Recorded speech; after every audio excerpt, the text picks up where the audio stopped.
Welcome back. Sensex 55 పాయింట్ల నష్టంతో, Nifty 15 పాయింట్ల నష్టంతో ట్రేడ్ అవుతున్నాయి. అనలిస్ట్ ప్రసాద్ గారు ప్రస్తుతం ఢిల్లీ నుంచి టెలిఫోన్ లైన్ లో సిద్ధంగా ఉన్నారు. ప్రసాద్ గారు, good afternoon. Good afternoon sir. So morning మిమ్మల్ని పట్టుకోలేకపోయాం. మొత్తం మీద ట్రేడింగ్ ట్రెండ్ ఎలా కనిపిస్తోంది? చాలా వాలటైల్ గా కనిపిస్తోంది ఇండెక్స్ పరంగా చూస్తే, but mid cap small caps లో గెయిన్స్ బాగా కనిపిస్తున్నాయి. ఐ థింక్ అగైన్ మార్కెట్ కొంచెం కన్సాలిడేషన్ కావాలి. న్యూ హై మీద వెళ్ళి సబ్స్టాన్షియల్లీ ట్రేడ్ చేయడానికి కొంచెం ఇంకా కన్సాలిడేషన్ కావాలి. సో ఐ థింక్ ఇక్కడ స్టాక్ స్పెసిఫిక్ యాక్షన్ ఎక్కువ ఉంటుంది. నిఫ్టీలో ఐ థింక్ ఓవరాల్ కొంచెం హైయర్ లెవెల్స్ లో సెల్లింగ్ ప్రెషర్ ఉంటుంది. స్ట్రాంగ్ సపోర్ట్ ఏరియా 6250, 6220 ఉంది. ఆ లెవెల్ కంటే కింద వెళ్ళదనుకుంటాను. సో ఆ లెవెల్లో డెఫినెట్లీ ఒకసారి బయింగ్ అటెంప్ట్ చేయొచ్చు. కానీ stock specific action definitely clear గా కనబడుతుంది. వాటిల్లో డెఫినెట్లీ ఎక్కడైనా మంచి ఆపర్చునిటీ తీసుకుంటే మీడియం టు లాంగ్ టర్మ్ కోసం ఇన్వెస్ట్ చేసుకోవచ్చు. అలాగే స్టేట్ బ్యాంక్ ఆఫ్ ఇండియా ఇవాళ చాలా హ్యామర్ జరిగిన స్టాక్ ఇది. రిజల్ట్ పరంగా చూస్తే ఈ ప్రైస్ దగ్గర అట్రాక్టివ్ గా ఉందనుకుంటున్నారా, లేదా మరికొంత ప్రాఫిట్ బుకింగ్ ఉండే అవకాశం ఉందా?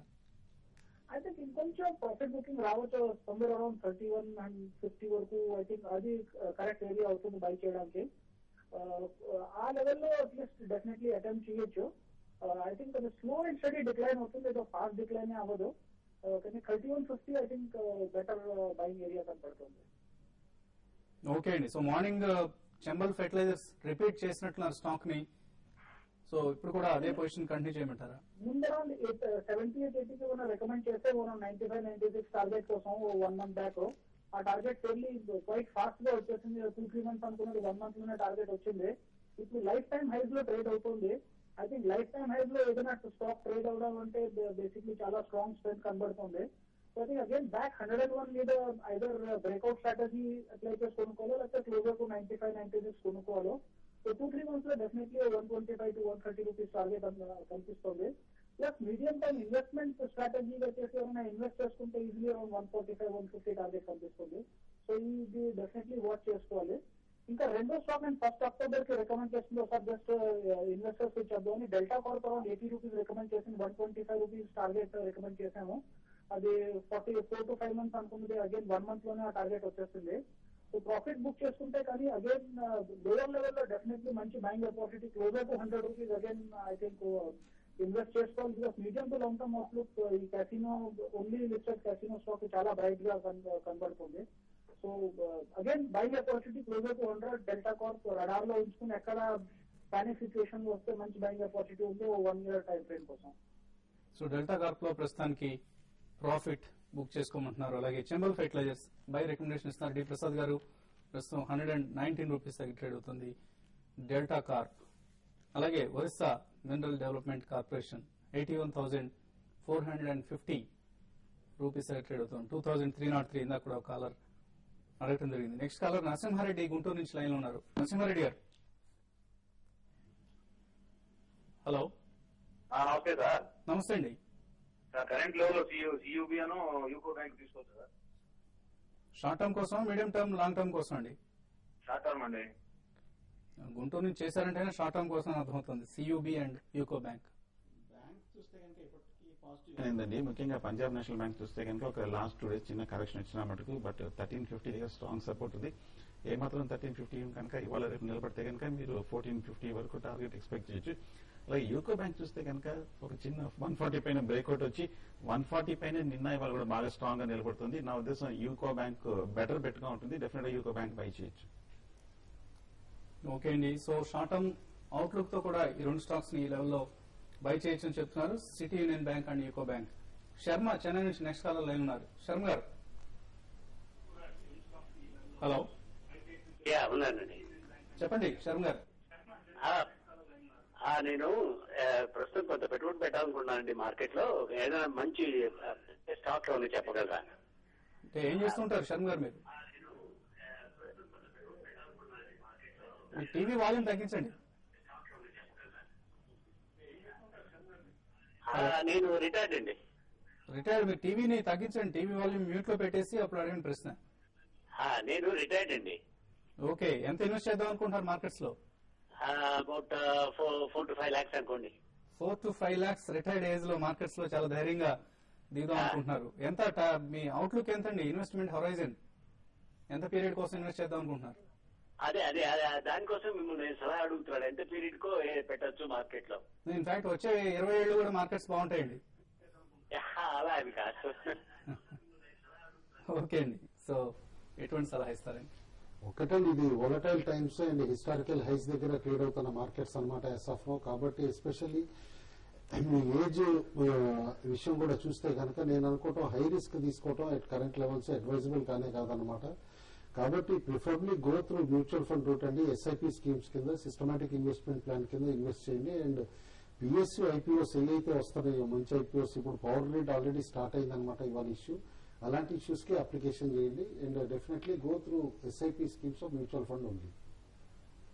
సో చాలా జాగ్రత్తగా ఉండాలండి. ఈ వయసులో మీరు ఆటపోట్లను తట్టుకునే వయసు కాదు ఇది. రిస్క్ తీసుకోవడం అనవసరం. సాధ్యమైనంత వరకు మ్యూచువల్ ఫండ్స్ రూట్లో వెళ్ళండి. అది కూడా బ్యాలెన్స్డ్ స్కీమ్స్, అంటే కొంత పార్ట్ ఈక్విటీలో కొంత పార్ట్ డెట్ లో ఇన్వెస్ట్ చేసే స్కీమ్స్ లో వెళ్తే మీకు ఈజీగా ఉంటుంది. ఎటువంటి టెన్షన్స్ కూడా ఉండవు. అలాగే కుటుంబాలు చెప్పినట్లుగా ప్రస్తుతం వస్తున్న మెగా ఐపీఓస్ లో కూడా మంచి ఇన్వెస్ట్మెంట్ ఆపర్చునిటీస్ వస్తున్నాయి, లైక్ పవర్ గ్రిడ్. తప్పకుండా అప్లై చేయండి. రాధ హైదరాబాద్ నుంచి లైన్ ఉన్నారు. రాధ గారు హలో.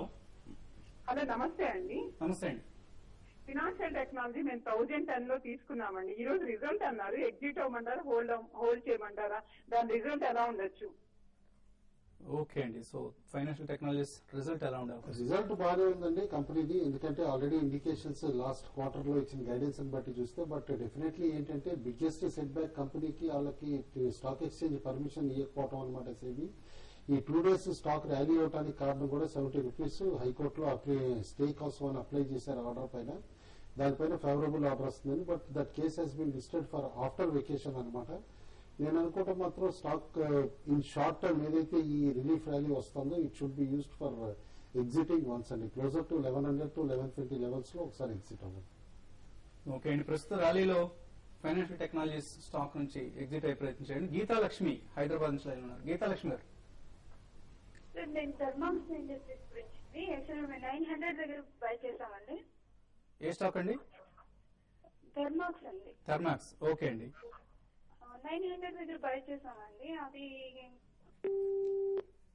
ఓకే అండి. మీ లైన్ కట్ అయినట్టుగా కనిపిస్తుంది. ప్రశ్న పూర్తిగా అడగకముందే ఎనీవే థర్మాక్స్ 900 రూపీస్ లో బై చేశారు. థర్మాక్స్ పాజిటివ్ గా ఉందండి. ఇన్ఫాక్ట్ కొంచెం బులిష్ గానే కనిపిస్తుంది లాస్ట్ 1 week గా. కాకపోతే 950 దగ్గర ఆల్ టైమ్ హై అనమాట. జనవరి 2008 క్రాష్ ముందు అక్కడ పీకౌట్ అయ్యి అక్కడి నుంచి పడిన స్టాక్. నేచురల్ ఆ లెవెల్ కొంచెం సెల్లింగ్ ప్రెషర్ వస్తుంది. నా ఉద్దేశంలో మీరు హోల్డ్ చేయండి. కాకపోతే నెక్స్ట్ ఫ్యూ సెషన్స్ లో ఒక 930, 940 పైన నిలబడితే కనుక థర్మాక్స్ డెఫినెట్ గా ఫర్దర్ బులిష్ గా ఉంటుంది. ఒకవేళ ఆ లెవెల్ నిలబడకపోతే మటుకు అక్కడ కొంచెం ప్రాఫిట్ బుక్ చేయొచ్చు. అలాగే రీసెంట్ గా చూసాం మనం major news, European boiler makers తో కూడా కొంచెం టైఅప్ తీసుకుని రెన్యూవల్ ఎనర్జీ కూడా ఫర్దర్ గా ఎక్స్పాండ్ అవుతున్నారు. So as it is hold చేయొచ్చు అనిపిస్తుంది. ఓకే అండి. సో ప్రస్తుతానికి హోల్డ్ చేయండి. ఎనీవే మీరు లాస్ లో ఉన్నారు. 22 రూపీస్ మీ బయింగ్ ప్రైస్ నుంచి తగ్గింది stock. But still fundamentally strong company Thermax కూడా హోల్డ్ చేయండి. మేబీ ప్రాఫిట్ బుక్ చేసుకోండి. సుందర్ గారు చెప్పాడు 930 దాటిన తర్వాత. జగదీశ్వరరావు న్యూజిలాండ్ నుంచి లైన్ ఉన్నారు. జగదీశ్వరరావు గారు హలో సార్. చెప్పండి. సార్ నేను కోల్ ఇండియా బై చేశానండి. ఏ రేట్ లో అండి? కోల్ ఇండియా బై చేశాను 335. 335. 330 రూపాయలు సార్. ఓకే అండి. అంటే ఏంటి షార్ట్ టర్మ్ కోసం? దాన్ని ఉంచమంటారా? ఏ అవుట్లుక్ తో బై చేశారు? షార్ట్ టర్మ్ కోసం సార్. ఓకే అండి. Coal India short term outlook. Short term అయినా సరే లాంగ్ టర్మ్ అయినా కరెంట్ లెవెల్స్ మాత్రం స్టాక్ కొంచెం ప్రైజింగ్ అండి. క్లోజర్ టు 315 కాస్త కంఫర్ట్ లెవెల్ ఎక్కువ ఉంటుంది. బట్ మీరు ఎక్స్ట్రీమ్ షార్ట్ టర్మ్ లో ఇలా కొత్తగా లిస్ట్ అయిన స్టాక్స్ బై చేయడం కూడా అడ్వైజబుల్ కాదండి. ఎందుకంటే ఒక ట్రాక్ రికార్డ్ అంటూ తెలియాలి కాబట్టి, trading track record. As of now మాత్రం ఒక రిలీఫ్ ర్యాలీ ఏదైతే 350 నుంచి స్టాక్ కరెక్ట్ అయ్యి 324, 25 లెవెల్స్ కి వచ్చిందో may can take it back again to 335, 36 levels అన్నమాట. అప్పుడు ఎగ్జిట్ అయిపోయింది. మీరు షార్ట్ టర్మ్ అంటున్నారు కాబట్టి అడ్వైజ్. లాంగ్ టర్మ్ అయితే keep it in your portfolio. So long term కోసం అయితే హోల్డ్ చేయండి. షార్ట్ టర్మ్ కోసం అయితే మీ ప్రైస్ వచ్చినప్పుడు ఎగ్జిట్ అయ్యి ప్రయత్నించండి. నెక్స్ట్ కాలర్ కుటుంబరావు విజయవాడ నుంచి లైన్ ఉన్నారు. కుటుంబరావు గారు. నమస్కారం అండి. నమస్తే అండి. మన దీపావళి అప్పుడు కుటుంబరావు గారు సోమ విష్ణులో చెప్పారండి స్టాకు. ఏదండి? ఏ కంపెనీ అన్నారు? సోమ విష్ణు చెప్పారండి. Chemicals. Vishnu chemicals. Vishnu chemicals అండి. అవునండి. అదే అర్థం కాలేదు మాకు. ఓకే అండి. కుటుంబంలో రెగ్యులర్ గా ట్రాక్ చేసే కంపెనీ అది. సో సో విష్ణు కెమికల్స్ సంబంధించి ఎటువంటి సలహా ఇస్తున్నారు? సెకండ్ క్వార్టర్ రిజల్ట్స్ ఎక్సెప్షనల్ గా వచ్చినాయండి. సేమ్ పెర్ఫార్మెన్స్ థర్డ్ క్వార్టర్ కూడా కంటిన్యూ అవుతుంది. అండ్ స్టాక్ కూడా హైస్ దగ్గరే కన్సాలిడేట్ కూడా అవుతుంది 115 లెవెల్స్ లో. Definitely with medium term horizon ఉండాలి. కరెంట్ లెవెల్స్ లో స్టాక్ బై చేస్తే కనుక ఎక్సలెంట్ రిటర్న్స్ వస్తాయి. ఓకే అండి. సో బై విష్ణు కెమికల్స్ అంటున్నారు విత్ మీడియం టర్మ్ అవుట్లుక్. శాంతి హైదరాబాద్ నుంచి ఉన్నారు. శాంతి గారు చెప్పండి. శాంతి నమస్తే సార్. నమస్తే అండి. సార్ నేను ప్రకాష్ స్టీల్ కొన్నాను సార్. 226 పెట్టుకున్నాను సార్. ఓకే అండి. ఇప్పుడు ఏం చేయమంటారు సార్? 500 షేర్స్ కొన్నాను.